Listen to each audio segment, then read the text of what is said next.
Shqipëria e viteve 800 në syrin e fotografëve italian. Kjo është tema e një ekspozite fotografike dhe dokumentare e celur në Galerinë e Arteve në Fier. Ekspozita vjen përmes fondit të arkivit fotografik të Shoqërisë së Gjeografëve Italian, e cila u çel nga Konsullata e Përgjithshme e Italisë në Vlorë. Midis fundit të viteve 800 dhe dekadave të para të viteve 900, shumë studiues italian kryen një seri eksplorimesh në territorin shqiptar, deri në ato kohë pak të njohura dhe të studiuara. Shumë fotografi janë kryer për qëllime didaktike, për shembull për të ilustruar kostumet tradicionale të kohës apo mënyra e jetesës në ato vite.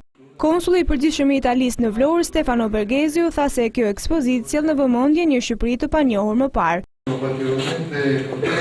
Ky është një aktivitet i rëndësishëm sepse qyteti i Fierit e meriton interesin e konsullatës së përgjithshme në Vlorë. Kjo është një ekspozitë e bukur e fotografisë italiane që do të shtrihet edhe në qytete të tjera. Fotografët italianë kanë shkrepur këto fotografi në shoqërinë e dikurshme.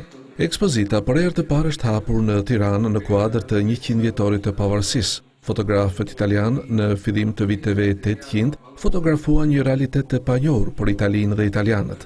Ato përfshin edhe fotografi që kanë të bëjnë me qytetin e Fierit, ndërsa impenjimi im është të shtojmë bashkëpunimet mes dy palëve edhe në vijimësi. Në ekspozitë janë paraqitur fotografi të realizuara nga fotograf të njohur italian në atë kohë, ndërsa në arkivin e Shoqërisë së Gjeografëve Italian ekzistojnë rreth 3500 fotografi të kësaj natyre.